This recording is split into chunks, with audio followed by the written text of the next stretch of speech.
At the 100th anniversary of the Chinese Communist Party in 2021, Chinese President Xi Jinping outlined his vision for the Chinese dream, achieve the goal of building a great modern socialist country over and fulfill a tiny stream of national rejuvenation.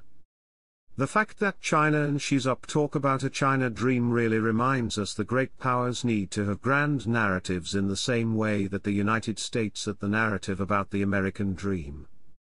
To make that China dream a reality and achieve the great rejuvenation, Chinese leaders believe they must have the world's most powerful military. A strong country must have a strong military, as only then can guarantee the security of the nation. The party came to recognize the irrefutable truth that it must build a people's military of its own. China's military power has been growing at an incredible speeds over the last 20 years. In terms of sphere of influence, we absolutely know that China wants to be dominant in Asia. So there is a target to get to that point, to be a military that is a peer to the greatest militaries in the world by 2035. The competition for influence is a global one. And through a multi-decade trajectory fueled by planning, money and pragmatism, China is building a military that allows it to shape the 21st century just as the US shaped the 20th. The most interesting question when it comes to China's growth, and what spurred the growth, is actually you don't have to look back 50 years, 40 years, 30 years, actually, most of these changes have happened in the past 25 years. So if you go 25 years ago, the Chinese economy was smaller than France's economy, they took up 3% of global GDP. They had a military that you could hardly even call it a military, right? A navy that couldn't sail beyond the coast. Until second half of 1990s, the Chinese defense budget was absolutely negligible, at some points less than $15 billion and 2.5 million troops. But now, China is either the second or third most powerful military in the world. And it's got there largely, as always, through spending a lot of money. Thanks to a 740% increase in military spending, as well as elite focus, they've now built one of the most formidable militaries that this world has ever seen. China's defense expenditures multiplied by 12 times since 2000. And while America's military budget is nearly 4 times that of China's, it does not mean that the US military is 4 times as powerful. And that's because of different objectives. The United States is trying to project power all around the world that is extremely costly. US spends huge amounts of money on the global war on terror in the Middle East in the past 2 decades. And of course, China's lowers the defense construction cost, and it has cheaper manpower. That budget of the United States, it seems for the United States to act as the global guardian of the liberal international order. Instead, the smaller budget of China is mostly concentrated in one region. We have hundreds of bases overseas, China has one. So they're really promoting their military power regionally. And so that's one way that they can outcompete the United States. I have been very, very straightforward and blunt with President Putin. We will impose the most severe sanctions that have ever been imposed, economic sanctions. When the US is distracted elsewhere, whether it's over the Ukraine issue now or the war on terror for 2 decades beforehand, the United States cannot compete with China.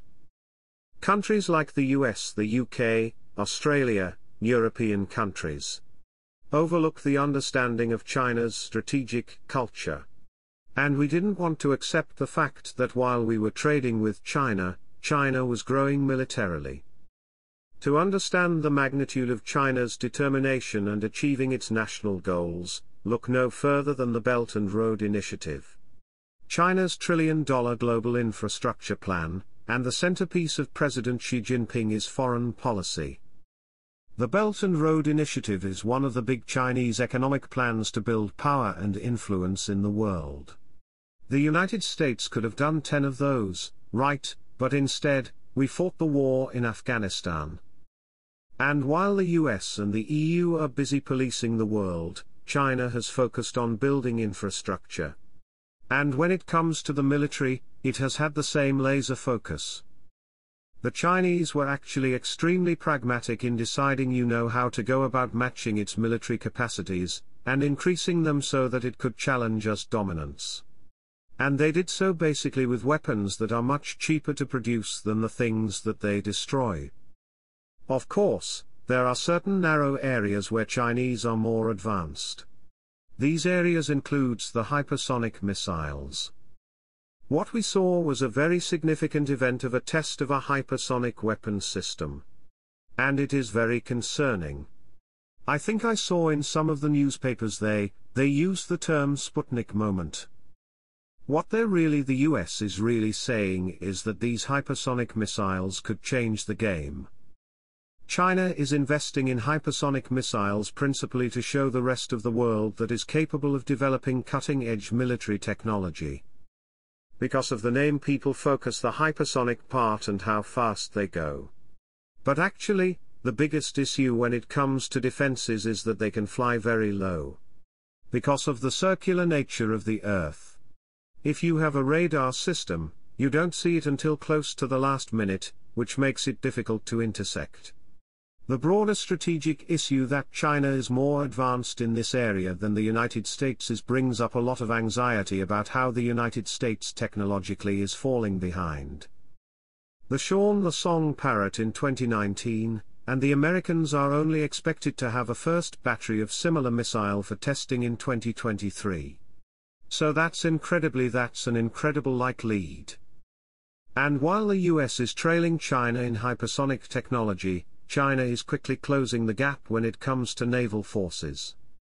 In 2015, China published a white paper on China's military strategy, where the Chinese elites stated that China needs to move beyond an old-fashioned traditional mentality based on land power. The Americans understand that the Chinese are gradually winning the arms race, they're simply building more ships than the American can. The Americans have been losing their manufacturing for generations. The best example is shipbuilding. China is the country with the biggest commercial shipbuilding industry in the world. China basically builds 40% of the ships in the world. The US and its European allies build about 1%. It allows the Chinese to produce ships at an extraordinary rate, and to overtake or to match the US very quickly if they wish to. Once you get into wartime, those advantages, they really determined the ability of the US to win the First and Second World Wars for the Allies. Operating day and night on a 24-hour mass production schedule, America giving wings to the greatest armada of fighting ships the world has ever known. Many analysts nowadays believe that China is already capable of winning a short-term conflict within the First Island Chain, which is this line that goes from the south of Japan, through Taiwan down to the Philippines and the South China Sea. In addition to a state-of-the-art navy, as well as their hypersonic missiles, China may also have an edge when it comes to how wars are fought in the 21st century. One of the most worrying areas of Chinese development has been cyber warfare. As much as we know that the Chinese have the biggest cyber forces in the world, it's important to understand that the Chinese started to prioritize cyber warfare and information warfare in general, very early in 1990s. Then understood that the key of American advantage was the information advantage, and to when they needed to destroy this American advantage. They've been able to accelerate their arms development programs by gaining intelligence on us weapon systems. With cyber, nobody's ever quite sure about what the other side's capability is until it's been used. And once it's been used, it's gone. And you have to develop something else because it can be dealt with once it's known. Cyber immediately takes you on to the question of artificial intelligence. And Vladimir Putin famously said, whoever wins that competition will rule the world. And the idea is that once you develop AI, they can, either assist or replace weapons systems. And this emphasis on cyber warfare and artificial intelligence